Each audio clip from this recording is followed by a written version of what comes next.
Entonces, en honor al tiempo, vamos a empezar. Les doy nuevamente la bienvenida a todos y a todos que han ingresado en estos últimos minutos. Eh, Aquí con nosotros está Carlos Navarrete, que nos va hoy día a dar una charla sobre las plataformas de datos, el inicio y no el fin del proceso. Entonces, Carlos, te doy la bienvenida, te doy a ti el pase para que puedas presentarte. Les comento también que esta charla se hace a través del Magíster en Ciencia de Datos para la Innovación, y luego de la charla de Carlos, en caso de que alguien tenga alguna pregunta o alguna consulta, también vamos a tener unos minutos para poder responder esas preguntas. Así que Carlos, ahora te doy el pase, es todo tuyo, toda tuya la audiencia. Ok, vale, gracias Carla por la presentación. ¿Sí mi pantalla o no? Sí, se está cargando. Vale. Ahí se ve Bueno, perfecto. ya, vamos a ver bien el panel. Bueno, primero que todo, gracias por la invitación a la gente del Magíster. Como bien decía Carla, mi nombre es Carlos Navarrete, soy estudiante de doctorado en el Centro de Aprendizaje Colectivo de la Universidad de Toulouse en Francia. Mi foco, mi dominio principal en el doctorado tiene que ver con temáticas de inteligencia artificial, pero principalmente aspectos aplicados a herramientas de participación digital. Anterior a comenzar mis estudios de doctorado, trabajé por bastante tiempo en temas de visualización y distribución de datos, que es un poco de lo que les espero hablar hoy día. ¿Ya? Mi idea es poder como ir exponiendo distintos aspectos de algunos aprendizajes, lecciones que me tocó ver en este proceso, y igualmente me gustaría como introducir algunos desafíos que creo que son importantes cuando uno trabaja con datos, ¿ya? Esos son como los aspectos que espero abordar. Bueno, quiero comenzar mostrándoles esta imagen que es del siglo XIX, de Londres específicamente. Bueno, los voy a contextualizar un poco. En este periodo, una de las enfermedades que tenía mayores tasas de mortalidad era el cólera, ¿ya? Y Londres, ya sea por esa época de 1850, sufrió una ola de cólera, y un epidemiólogo británico llamado John Snow tenía la hipótesis de que el cólera no se propagaba por el aire, sino más bien se propagaba a través del agua contaminada, ¿ya? Para eso, John Snow empezó a recolectar datos sobre la la mortalidad asociada al cólera, y adicionalmente agregó, agregó en este mapa los pozos de los cuales se extraía agua. ¿Qué es lo que notó? De que había una dependencia y los casos estaban fuertemente correlacionados con un pozo en particular. Por lo tanto, la recomendación que dio este epidemiólogo fue decir, bueno, si la mayor parte de los casos está relacionado a este pozo de agua, mi sugerencia, ¿cierto?, es cerrar el pozo y veamos qué pasa. Bueno, el punto fue de que después de esto se dieron cuenta de que los casos de cólera bajaron drásticamente.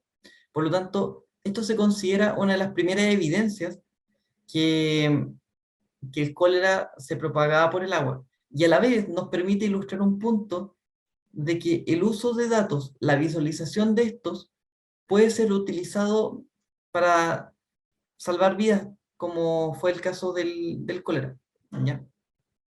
Igualmente esta visualización que les estoy mostrando trata de ilustrar el punto de que ya desde siglos pasados, incluso antes de que se inventaran los primeros ordenadores o todas las tecnologías que estamos utilizando hoy en día para hacer visualizaciones, ya existía la necesidad de poder visualizar los datos que estábamos recolectando. Ahora bien, les quiero mostrar este otro ejemplo que es un poco más descriptivo de tendencias que se da, en este caso, en la ciudad de Edimburgo, con respecto a los trayectos, orígenes, destinos de los turistas versus las personas que viven en Edimburgo. Considera los turistas en rojo y las personas que viven en la ciudad en azul. Como se darán cuenta, las tendencias, los patrones de viaje son totalmente distintos, ¿ya? Ahora, ¿por qué muestro esta visualización? Porque hay un punto que para mí es súper importante, y es que muchas veces vemos este tipo de visualizaciones que son altamente descriptivas, que generan rápidamente una conclusión, y tenemos como expectativa de que todas las visualizaciones que debemos tener de los datos deben ser de este mismo estilo. Siendo de que lo importante o lo más relevante es que para poder llegar a una visualización de esta granularidad, tuvo que haber pasado un trabajo de un equipo de datos durante un largo periodo de tiempo, ¿ya? ¿Y qué es lo que pasa muchas veces en las organizaciones? Que muchas veces no se valora el tiempo que tú necesitas para lograr una visualización de este tipo. Por eso el título de la charla es principalmente como que las plataformas de datos, ¿cierto?, son el origen, pero no el fin del camino. Ahora, para seguir trabajando como en el punto de los datos, lo que esto no es un tema nuevo, el querer compartir información con otras personas. Por ejemplo, podemos ver distintos ejemplos en distintas culturas sobre cómo se transmitían datos a las personas. Por ejemplo, está el ejemplo de la cultura egipcia, ¿cierto? Están las pinturas rupestres, y así sucesivamente. Ahora, ¿por qué, ¿por qué muestro los ejemplos anteriores? Porque un dato, que es lo que muchas veces creemos que está asociado, ¿cierto?, a una planilla de Excel o a un documento TXT, no es más que nada una representación simbólica, ya sea a través de números o alfabética o un algoritmo de un atributo o variable cuantitativa o cualitativa, ¿ya? Y los datos describen hechos empíricos, sucesos y entidades. ¿Qué quiero decir con esto? Que los datos están en todos los aspectos que van definiendo, ¿cierto?, nuestra vida. Puede ser perfectamente una foto o un dato, un audio de WhatsApp o un mensaje. Lo importante del dato es el cómo lo analizamos. Estos son algunos ejemplos de cómo almacenamos datos hoy en día. Por ejemplo, el más típico y con el que siempre se asocian los datos es con archivos Excel, ¿ya? Y con archivos Excel que muchas veces no tienen nombre muy bien formateados. Y como el típico ejemplo es como archivo final, final, este sí, versión 2. Pero también podemos guardar esta planilla en formato para registrar nuestras notas, o por ejemplo un audio, o bien un documento de Word, y así sucesivamente. Ahora, los datos usualmente, los datos usualmente se comparten a través de distintas fuentes de datos, ¿ya? Y en el caso de hoy día me quiero centrar principalmente en plataformas de datos abiertos. Esta es una plataforma que es bastante utilizada en Chile para compartir datos por parte del gobierno, que se llama datos.gov.cl, que tiene como objetivo compartir todos los datos que se generan con fondos públicos. Ya, por ejemplo, en datos.gov uno podría encontrar los datos de importación y exportación a nivel mensual de Chile, y asociado al puerto de origen, puerto de destino, la región donde se produjo el producto, el código del producto, etc. Ahora, cuando ingresamos a cualquiera de estos archivos, uno dice, wow, estos datos perfectamente podrían ayudarnos a tomar decisiones como, por ejemplo, cuáles son los productos que tienen ventajas comparativas en exportaciones por parte del país, o cuáles son nuestros principales destinos de las exportaciones, o bien cómo se desarrolla la actividad logística de nuestras exportaciones e importaciones a través de los puertos. Sin embargo, entramos a cualquiera de estos enlaces y nos podemos dar cuenta de que son pocas las cantidades de visitas que tienen estos archivos, pese a lo granular que son, pese a la gran cantidad de información que incluyen, y pese a que están actualizados de forma mensual. Y la razón de esto, suponiendo que estamos abriendo un archivo, es esta: que los archivos que se comparten, muchas veces esta es la apariencia que tienen, ¿ya? Es decir, archivos sin un formato sin un formato claro a simple vista, sin una explicación de qué significa cada columna de datos, con formatos distintos a través, siendo de que a través de distintos meses, por ejemplo, los códigos no coinciden entre los archivos del 2015 y el 2016, o por ejemplo, en algún archivo se escribe Concepción con tilde, en el otro sin tilde, cosas de este estilo. Ahora, en lo que trabajé durante bastante tiempo fue en convertir estos archivos que no tenían un formato claro en visualizaciones interactivas y que fueran mucho más explicativas de estos datos. ¿Ya? Ahora, entre los aprendizajes que he tenido en este proceso de trabajar con datos, tiene el primero, y que para mí es bastante importante cuando uno trabaja ya sea con datos abiertos o esencialmente con datos, es que estos deben ser accesibles, preferiblemente a través de Internet. Y el acceso debe ser con un protocolo estándar que no suponga un costo adicional. ¿Qué quiere decir con esto? De que los datos deben ser compartidos en formatos que otras personas los puedan abrir. ¿Qué es lo que nos pasa? Muchas veces trabajamos en nuestras organizaciones con software que son de pago y que son muy específicos a una persona. Supongamos que uno está trabajando con Stata. Y cuando comparte el archivo Stata a otras personas en tu organización, otras personas pueden no tener Stata instalado, no tener la licencia, o simplemente pueden no haber utilizado Stata, ya que al ser un formato mucho más específico. Esto lo que va generando es una serie de fricción en el proceso de poder analizar estos conjuntos de datos. Lo otro tiene que ver con que los datos deben ser descargables en un formato ampliamente extendido y que facilite su procesamiento, que está relacionado a lo que les explicaba anteriormente. Es decir, uno cuando está trabajando con datos siempre debe procurar por entregar formatos que otras personas ya conozcan y que puedan interactuar con ellos. El segundo punto que creo que es importante poder conversar un poco tiene que ver con la reutilización y redistribución. ¿Qué quiero decir con esto? Que los datos deben ser distribuidos bajo condiciones que permitan su uso y exploración de forma libre y no pongan restricciones a cruzarlos con otros datos. Es decir, de que cuando estamos trabajando, supongamos que estamos trabajando en una empresa llamada la empresa X, y la empresa X tiene 4 diferentes departamentos. Tiene el departamento de operaciones, el departamento de marketing, recursos humanos y el departamento de finanzas.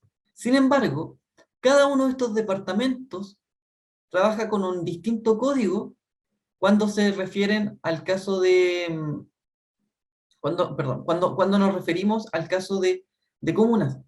Por lo tanto, si bien uno podría llegar a reproducir el proceso de generar un formato único para los 4 departamentos, esto lo que va a ir generando es fricción en el proceso. ¿Qué quiero decir con esto? De que si bien la primera vez o la primera persona más entusiasta con analizar datos puede realizar todo el proceso de limpieza, a medida que vamos generando una cultura de largo plazo, lo único que estamos haciendo es generando más complejidad en el proceso de exploración de datos a futuro. Y el tercer punto, que para mí es bastante importante, tiene que ver con la participación universal. Es decir, de que las partes interesadas en los datos, sin excepción, deben poder acceder y usar los datos sin ningún tipo de restricción comercial o propósito acotado. ¿Qué quiero decir con esto?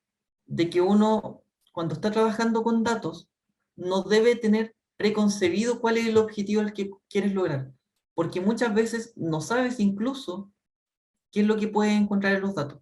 Por lo tanto, generar restricciones iniciales al análisis de datos, lo que va a ir generando simplemente es que tú vayas cortando tu curva de aprendizaje. Ahora, algunos ejemplos de plataformas de datos en los cuales me tocó trabajar durante algún tiempo. En este caso les quiero mostrar una que se llama Data USA, que es una plataforma de datos que recopila información de distintos orígenes, tanto del censo de Estados Unidos como información, como datos generados por organizaciones privadas, y lo que va generando son distintos perfiles asociados a entidades. Es decir, uno cuando busca datos no está acostumbrado a buscar quiero buscar el dato de comercio exterior generado por la subsecretaría tanto, o quiero buscar el dato de exportaciones generados por el Ministerio de Economía. Si no, uno lo que va a buscar es exportaciones de Concepción, importaciones de Las Condes, exportaciones de Viña del Mar al resto del mundo. Por lo tanto, el paradigma en el cual me tocó trabajar durante bastante tiempo respondía más al cómo las personas interactúan con Google, haciendo un query de Google, más que cómo las organizaciones estructuran los datos. Esto es un ejemplo, esto es un ejemplo de cómo comparamos distintos perfiles, en este caso el perfil de universidades. Como se dan cuenta, siempre el foco que tienen este tipo de plataformas, y que más adelante tengo algunos otros ejemplos, es ser bien explícito y explicativo en los datos, ¿ya? En el sentido que no generen doble interpretaciones. O por ejemplo, esta es una herramienta que se llama el BizBuilder, que tenía como objetivo, que tiene como objetivo poder escoger cualquier tipo de tópico, cualquier tipo de indicador, y a la vez generar un mapa interactivo de Estados Unidos. En este caso, el mapa de los radios de pobreza a nivel de county, que sería como un equivalente de municipio. Ahora bien, ¿qué es lo que nos podemos dar cuenta? Lo primero es que es bastante granular y que es bastante explicativo sobre qué zonas de Estados Unidos concentran mayores tasas de pobreza. Segundo, que cuando uno ve este tipo de gráficos en una presentación, ya sea como esta o bien por internet, dice como, wow, esto es lo que quiero para mi empresa, esto es justo lo que necesito, justo quiero generar un mapa a nivel de manzanas de la comuna de Talcahuano y esto se adapta justo a lo que quiero. Sin embargo, ¿cuál es el gran problema de esto? Que el proceso para generar un mapa de este estilo requiere bastante tiempo y esfuerzo, ¿ya? En general, por ejemplo, el poder recolectar estos datos, poder hacer los análisis, poder generar esta visualización interactiva, son procesos de muy largo plazo. Por ejemplo, Data USA, para llegar al punto que tiene ahora, lleva 5 años entre actualizaciones desde la primera versión, ¿ya? Otro ejemplo de plataforma en la cual me tocó trabajar se llama Data Chile, que es una plataforma que tenía un paradigma similar, que era visualizar datos públicos generados en nuestro país. En Data Chile la idea era bastante similar, ¿cierto? Como les comentaba anteriormente, que era comparar datos generados por impuestos internos, por aduana, por la encuesta que hacen, y poder generar perfiles interactivos a niveles de comuna. Otra plataforma que se llama el Observatorio de Complejidad Económica es una plataforma enfocada en datos de comercio exterior. Y lo que trata de hacer principalmente es mostrar hacia dónde van las exportaciones de los distintos países, cuáles son los orígenes de las importaciones y cómo ha evolucionado la matriz comercial a través del tiempo, ¿ya? Nuevamente, como se darán cuenta, son plataformas que están bastante pulidas en en el sentido de cómo se limpiaron los datos, cómo se estandarizaron los distintos nombres de los productos, cómo se formatearon, ¿cierto? Los labels de los precios. Sin embargo, esta plataforma va en su cuarta versión. Y el origen de esta plataforma fue en 2011. ¿Ya? Esto es importante, este dato, porque más adelante lo voy a volver a retomar. ¿Qué es lo que pasa? Que la cultura de datos en una organización, esto es una opinión bastante personal, es que es un proceso de largo plazo que requiere persistencia y compromiso por parte de la mayoría de la organización. Una de las cosas que me di cuenta en todo este tipo de procesos es que lo que nos pasa a veces, como ya sea en una organización, incluso en pequeños grupos, es que tenemos expectativas de lograr gráficos de la calidad de los que vemos en internet en 1 o 2 días. Y decimos, no, quiero generar el mismo gráfico que vi en esta página web para mañana. Y muchas veces este tipo de situaciones lo que va generando es frustración en los equipos que no pueden lograr tener el nivel de precisión en la visualización en un corto periodo de tiempo, ¿ya? Otro punto que para mí es bastante importante es el fijar expectativas en pequeñas victorias, va a propiciar un impacto más profundo que impulsa cambios más radicales. Nuevamente, mi punto es que muchas veces queremos generar estos grandes cambios, sin embargo nos olvidamos el largo proceso que es, por ejemplo, limpiar una base de datos, o el proceso que involucra y el número de iteraciones que involucra generar una visualización que genera un impacto profundo en los usuarios. ¿Ya? Ahora, algunas sugerencias que me gustaría proponer y que después podamos extendernos más largo conversando sobre ellas. La primera tiene que ver con que los datos son conductores de estrategias adoptadas y los que van indicando los pasos a seguir. Por ejemplo, si recordamos un poco el mapa que les mostraba del radio de pobreza, ese es el conductor de la estrategia que se debe seguir si estamos tomando alguna decisión de política pública, ¿ya? Porque nosotros no podemos llegar con una idea preconcebida de qué es lo que queremos visualizar y qué es lo que vamos a encontrar. Si no, vamos a estar sesgando el gráfico o la plataforma en sí desde el inicio. Lo otro es que el medir cuantitativamente el impacto de la política de datos, probar nuestra estrategia en caso de ser necesario. Otra de las cosas que me tocó ver bastante es que muchas veces el gráfico que se genera para mostrar indicadores, ya sea en una junta ejecutiva, ya sea para ir generando benchmark, es el mismo que la organización ha utilizado durante toda su vida, independiente de que hayan mejores opciones. Un consejo es que es ir haciendo pruebas, ya sea con los usuarios, las personas que van a estar interactuando con un gráfico el día a día, estar haciéndose preguntas como, ¿realmente este gráfico ilustra lo que quiero ver? Ayudan bastante en el proceso de iteración.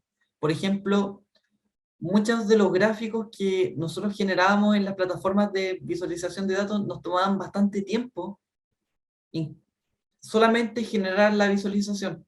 No por un problema tecnológico, ¿ya? Porque muchas veces las librerías de visualización de datos ya vienen con todo, ¿cierto? Las configuraciones para generar un gráfico de barra, un gráfico de línea. No, nos tomábamos el tiempo porque discutíamos incluso cuál es el tamaño de letras necesario, cómo vamos a comparar los colores en el gráfico para que las personas vean a simple vista las diferencias. Cómo, ¿qué va a pasar cuando sigamos agregando datos a este gráfico? Y esas discusiones muchas veces nos tomaban días, incluso pueden tomar semanas cuando uno está tratando de generar una visualización de gran impacto. Lo otro es impulsar proyectos de transformación digital, que si bien un poco fuera del scope de lo que está discutiendo anteriormente, pero más enfocado en plataformas de datos que tienen que ver con horizontes de al menos 3 años plazo. Para mí, cuando uno lanza una plataforma o cuando lanza un plan de datos, no se refiere al término de un proyecto, sino para mí es el inicio. Es decir, porque cuando nosotros recién lanzamos una plataforma, es el momento que nos vamos a dar cuenta qué es lo que realmente los usuarios usan dentro de ella. Cuáles son los gráficos que más utilizan, cuáles son los que menos generan valor, y de esa manera vamos a poder generar todo el proceso iterativo para poder seguir mejorando día a día.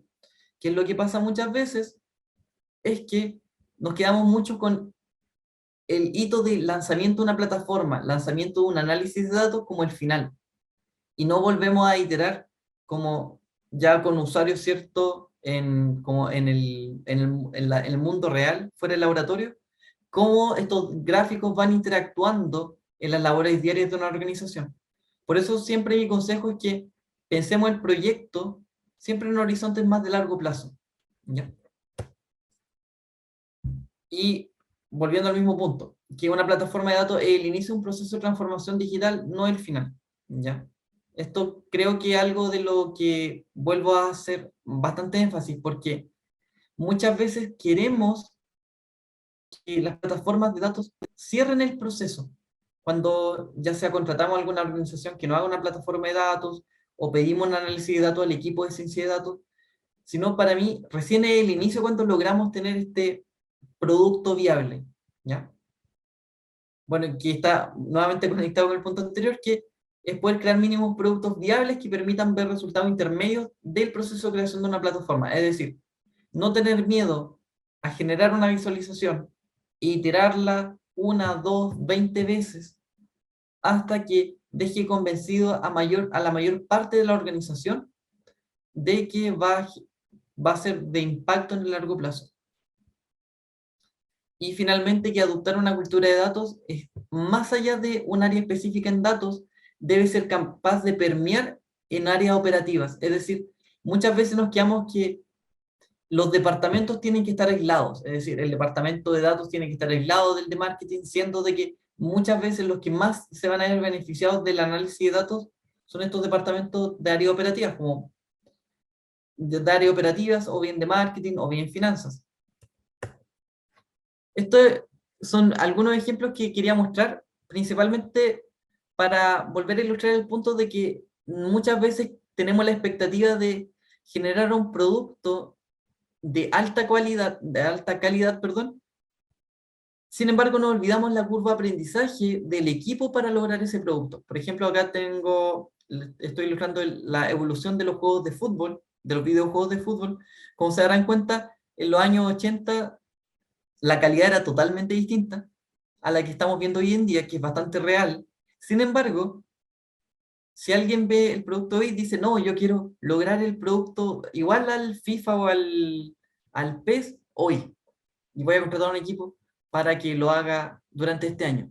Sin embargo, ese equipo viene trabajando juntos hace muchos años, viene generando la experiencia, viene acumulando conocimiento desde la primera versión del juego que lanzaron, y que es un conocimiento que es más bien tácito.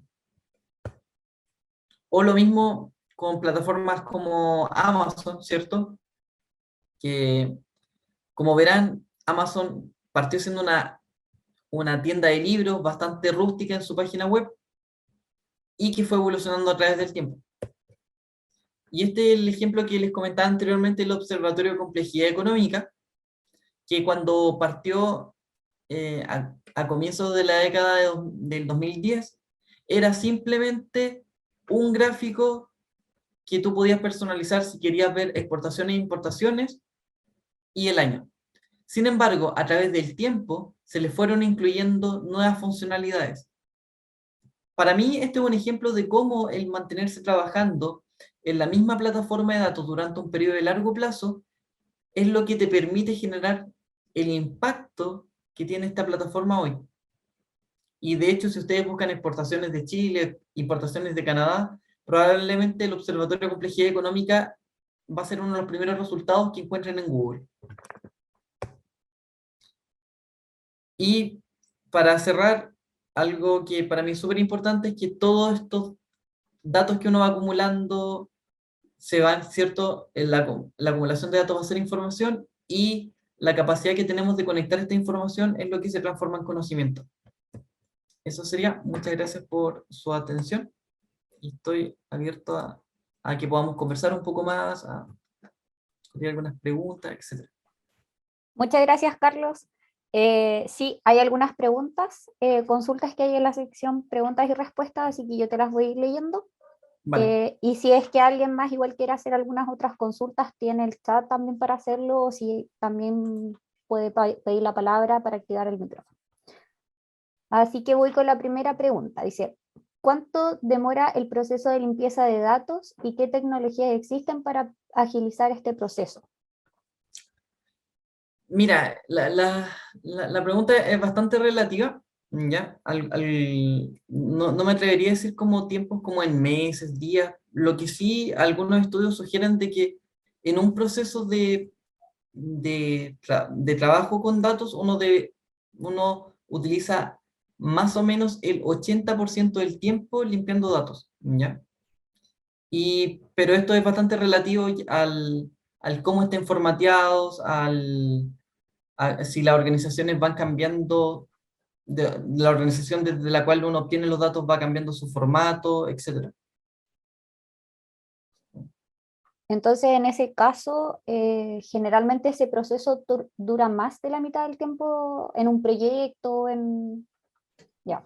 Sí, o sea, por ejemplo, nosotros consideramos siempre tiempos como de 7 8 meses, por ejemplo, si el proyecto era un año, y aún así, cuando ya estábamos visualizando, íbamos teniendo el feedback para poder volver a iterar los datos si encontrábamos inconsistencia en nuestra limpieza de datos. Por eso que digo que el proceso es bastante de retroalimentación, porque uno muchas veces dice, no, ya limpié los datos, ya hice mi commit, ya dejé el Excel limpio y estoy listo. Sin embargo, muchas veces, y los cambios más radicales que hacíamos en proyectos venían posterior al proceso de limpieza incluso. Por lo tanto, siempre teníamos como un tiempo de seguir limpiando. Otra cosa que nos ayudaba bastante es poder trabajar con formatos, con lenguajes de programación. Por ejemplo, yo usualmente trabajo con Python o R, que lo estoy haciendo recientemente, para limpiar los datos. Principalmente para automatizar las labores cuando los datos vienen como en formatos bastante similares. Por ejemplo, el mismo caso que mostraba de las exportaciones, el archivo de datos es el mismo durante todos los meses, ¿ya? Por lo tanto, en ese caso, el costo de limpiar un archivo es enorme. Sin embargo, cuando tú tienes que limpiar el segundo, tercero o el archivo 100 es marginal, porque gran parte de tu tiempo, entendiendo el algoritmo, entendiendo cómo limpiar los datos, lo generas para el primero. Ya. Sí, queda súper claro, igual que es un proceso súper iterativo y que se va dando varias veces en el proceso finalmente. Aquí había una pregunta igual relacionada a cuánto demoraba en limpiar los datos y si era muy difícil obtener los datos de las instituciones. El, bueno, creo que lo del tiempo, bueno, lo mismo que comentaba anteriormente, ¿ya? Y con respecto a las organizaciones, al menos en Chile, puedes, por ejemplo, pedirlos por ley de transparencia a la institución que corresponda. Igualmente, mi opinión es que hay bastantes datos, por ejemplo, en datos Gov, ¿ya? Si bien no están todos los datos que uno desearía, pero el estado o el nivel de datos que uno puede encontrar a través de los distintos países es bastante similar, ¿ya? Entonces, como que no hay muchas diferencias. Igualmente, si uno, por ejemplo, se pone creativo con dónde buscar datos, puedes llegar a encontrar otras fuentes de datos que a veces no están que no son tan obvias al inicio, pero igual pueden ayudar a hacer algunos análisis. Perfecto. Acá igual una pregunta relacionada con los datos. ¿Qué tan desordenados están los datos en general? Pregunta. Mira, para mí, creo que cuando cuando compartimos datos, en general como organizaciones, nos enfocamos mucho más en cumplir el requerimiento, más que en el usuario de los datos. Por lo tanto, en esto es como, porque el movimiento de datos abiertos ha venido tomando peso durante los últimos años, ¿ya? Por lo tanto, hay muchos datos que se venían generando desde los 90 que el formato es bastante poco amigable, ¿ya? Hay algunos esfuerzos que se han hecho para poner estos datos a disposición en formato de APIs, para poder leerlos directamente desde algún con algún lenguaje de programación, pero mi impresión es que los datos siempre son compartidos pensando más como en resolver el problema.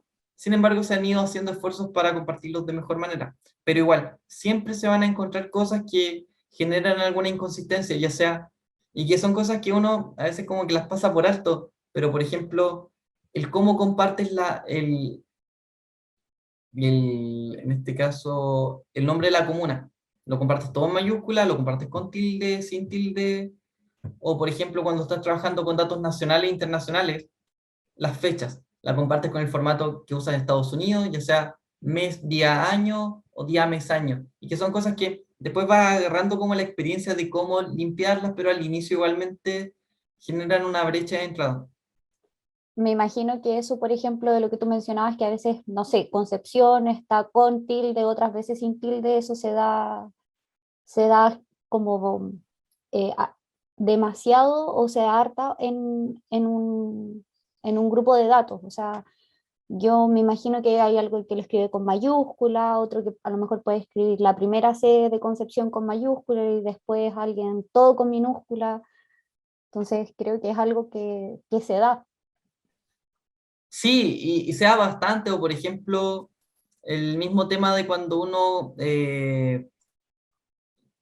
publica papers, perdón, artículos científicos, que puedes compartir el nombre del artículo científico con el nombre de la universidad, coma, departamento, y ese formato, por ejemplo, los rankings internacionales lo distinguen como distintas instituciones. Por lo tanto, de ahí puedes ver un impacto que tiene el no tener un estándar de datos. Claro. Oye, acá hay otra pregunta, dice, ¿con cuál tecnología está desarrollado el mapa de la pobreza? El mapa de pobreza. Ya mira, ese sitio web está desarrollado el frontend con React, ya con el framework de React, que está basado en JavaScript, ¿cierto? Y los datos fueron limpiados creo que con Python o R. Pero al final ambos lenguajes de programación tienen, tienen su equivalente, ¿cierto? Pero igualmente, hay distintas formas de poder generar como ese tipo de visualizaciones en un frontend. ¿Cómo se puede medir el impacto de una iniciativa de datos en una empresa? Mira, para mí una de las formas de medir el impacto es, por ejemplo, generar como variables de control, ¿ya? Si hay dos grupos de trabajo que usan los mismos datos, tú podrías en uno trabajar con tu nuevo gráfico y ver si se reducen los tiempos se reduce tiempos muertos, por ejemplo, si se trata de temas operativos, o bien puede tratar de ver cómo si el equipo que está utilizando los datos está tomando decisiones como mucho más como detalladas, ¿ya? En ese caso puedes como hacer como ese tipo de experimentos.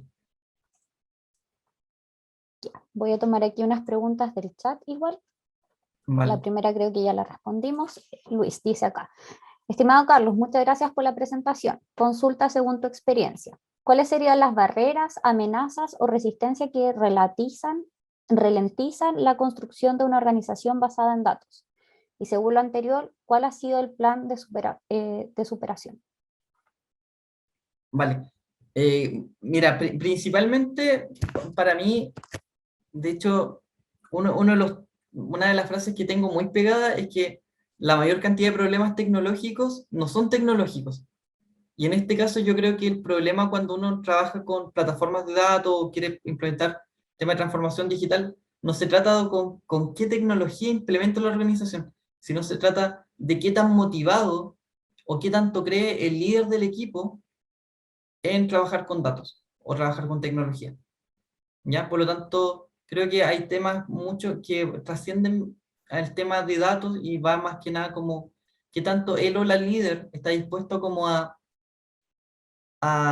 creer en la idea, a invertir como en el largo plazo, a que se sigan impulsando las políticas de datos y así, sucesivamente. Gracias. Acá hay otra consulta, dice, hola, una consulta. ¿Cuál sería la mejor forma de plantear en una organización las ventajas de tomarse el tiempo necesario para construir una plataforma de visualización? A veces no se consideran las ventajas, solo los plazos. Es difícil y creo que igualmente está relacionada con que la persona que esté liderando una organización crea en el tema de datos, ¿ya? O en el tema de transformación digital. Porque muchas veces, y que también no crea de que el lograr una plataforma de datos en un año significa tener estas visualizaciones como las que les mostré de Edimburgo, porque muchas veces uno dice, no, pero yo quería ver este tipo de gráfico y no lo logré. Por lo tanto, fue un fracaso. Y es como no, porque tú recién estás partiendo, generando el conocimiento entre tu organización. Pero una de las cosas que para mí creo que son importantes es poder generar pequeñas victorias, como si ya generas la cultura dentro de tu organización con un solo gráfico y toda tu organización ya usa ese gráfico, de a poco va a ir generando como los bloques para decir como ya, mira, ahora hagamos otro gráfico interactivo.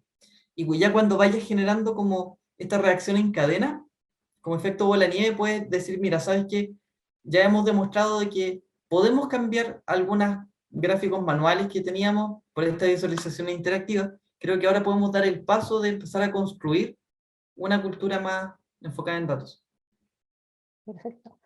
Relacionado igual con las empresas, acá hay una pregunta, dice, ¿qué se necesita para que una empresa se convierta en una empresa de datos?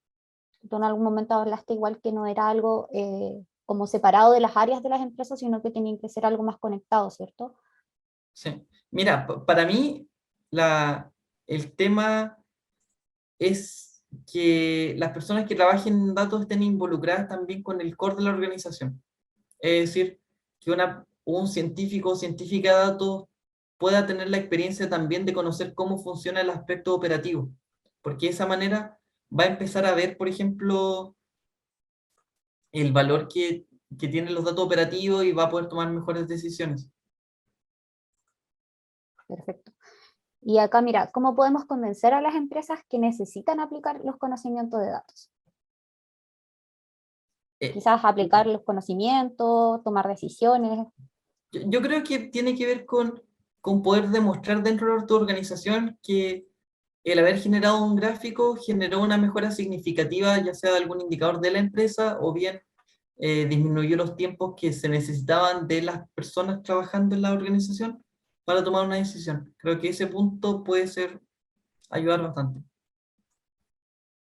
Súper. Oye, Carlos, bueno, quedan algunas preguntas que son del magíster en específico. Entonces me gustaría darte las gracias a ti por tu tiempo, por la charla.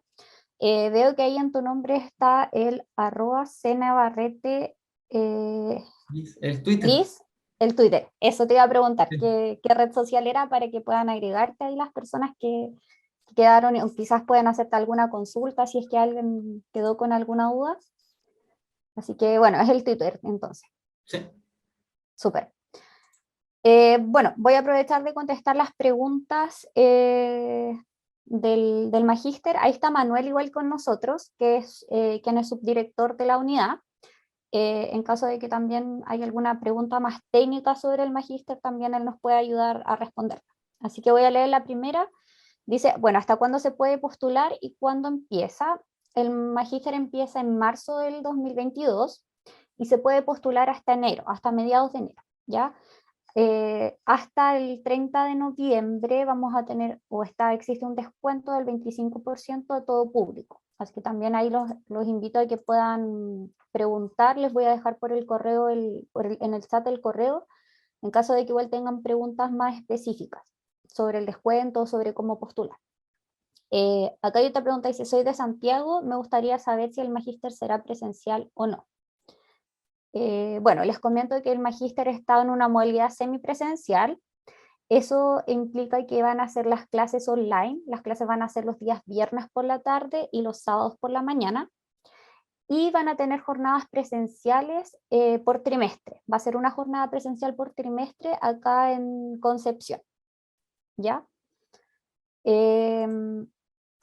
¿Cuál es el programa del magíster? Me gustaría conocer en más detalle las materias. Manuel, ahí te doy el paso a ti para que pueda... Y yo creo que en realidad lo mejor en este caso sería mandar el brochure. Lo vamos a dejar en el chat y ahí está el programa completo con todas las asignaturas por orden y de qué Sí, se trata cada una. Lo voy a dejar en el chat. vale. Yo igual ahí acabo de dejar el correo para que en caso de que alguien lo quiera lo podemos enviar. Ahí en el brochure, como dice Manuel, está explicado toda la malla con todas las asignaturas que tiene. Si es que alguien quiere más información en detalle de los contenidos de cada una de las asignaturas, también se las podemos enviar. Y aquí está la última pregunta que tiene relación con la pasantía internacional. Esta pasantía va a ser a la Universidad de Harvard y consiste en una semana en donde ustedes van a poder ir a visitar esta universidad, van a poder tener clases con los profesores en el ámbito, ¿cierto?, de la ciencia de datos, inteligencia artificial, y van a poder contar, bueno, además de clases, talleres, la idea es que ustedes puedan conocer el entorno y algunas empresas que están actualmente trabajando o que tienen implementada la ciencia de datos dentro de sus empresas y trabajan en base a eso. Y eso, entonces no sé si es que alguien tiene alguna otra pregunta o consulta? Acá hay una pregunta interesante. Soy psicóloga, ¿puedo postular al magíster o es excluyente para ingenieros? No es excluyente. Como solo para comentar, me gustaría contarles que actualmente, bueno, nosotros también realizamos diplomados, diplomas, y en estos diplomas, para que ustedes sepan, se han inscrito psicólogos. Actualmente en el grupo que está ahora realizando el magíster hay una persona que es profesor de historia. Nos llegan muchas consultas de enfermeras, ¿cierto? Abogados. Entonces esto no está solamente destinado a ingenieros, sino que está abierto a todas las profesiones que quieran en realidad poder adquirir estos nuevos conocimientos en la ciencia de datos y en la innovación. Lo que sí se requiere es que tengan conocimientos básicos en matemáticas, en estadística y en programación, ¿ya? Eso sí es uno de los requisitos para poder postular.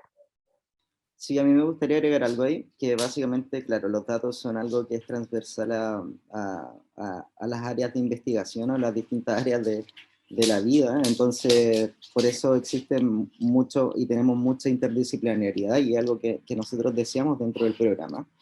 Y que en realidad, claro, las únicas barreras podrían ser y están dadas por las herramientas matemáticas y de programación que podrían eventualmente existir al comienzo del programa. Pero de todas formas, se comienza asumiendo que no se sabe programar.